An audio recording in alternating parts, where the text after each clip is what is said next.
But how do we answer the question about, well, but Father, what about this question that you hear about all the time of that there are so many different truths, and how can there only be one truth? What I want to teach you is a very simple lesson that we study in philosophy and theology called the ordered progression of truth. If I said to you, guess what? There's a gathering outside of Minnesotans. Would that be true or false? That would be true. If I said to you, there's a gathering outside of Minnesotans,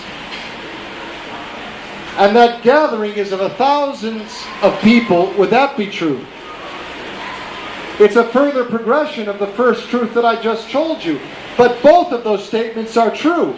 The gathering outside could have been of 2 Minnesotans, and it would have been true. But we have a gathering outside of 1,000 Minnesotans. If I said to you, the gathering of thousands outside is not a Minnesota Viking game, would that be true? That would also be true. It's a further progression in the truth. It's a further limiting of the truth, but it's more true than the fact that there's a gathering of 1,000 Minnesotans outside. And that's more true than the statement that there's a gathering of Minnesotans.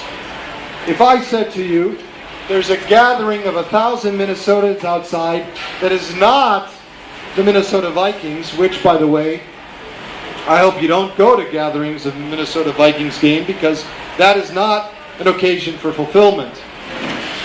But I'm a Green Bay Packer fan, sorry.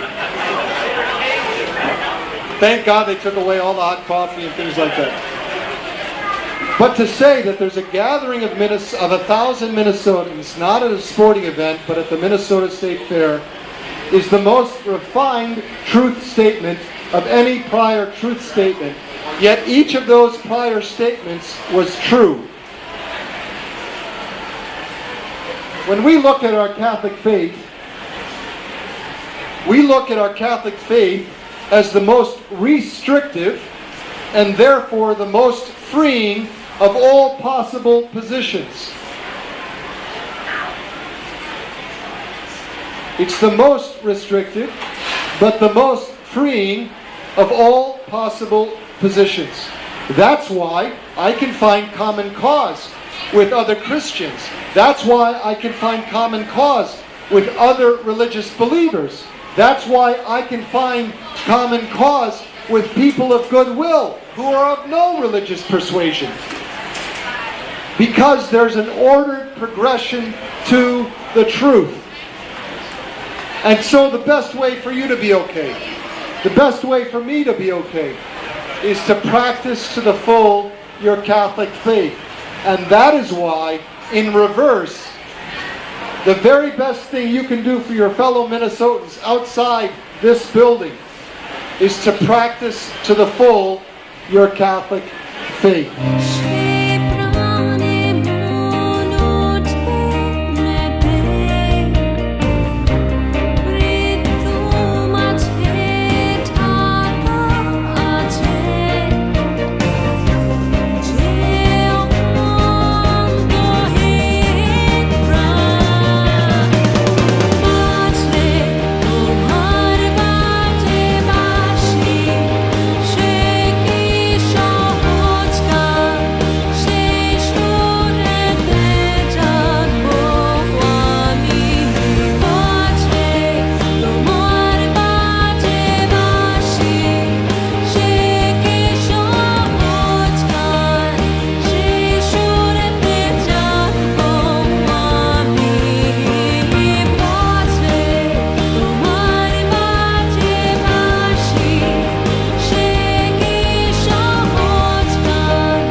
Of course, God himself would not desire that someone would live separated from him forever, which is what hell is, to live separated from God. But if in our life we would reject God and choose not to live separated from Him, because God loves us and gives us free will, He would respect that and therefore not force us for all eternity to live united to Him. So it really is part of God's love for us that He respects our free will.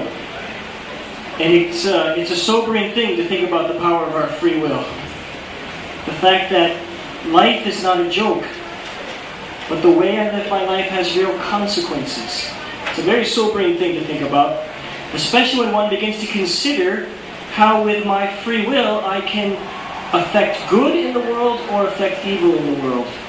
And that therefore has eternal ramifications. So it's always good to remember the words of Jesus, Matthew 25. Why does He send some people to heaven, some people to hell? He says, whatever you did to the least, you did to me. And so those of us who fail in our duty to show that love for others, fail to show our love for God.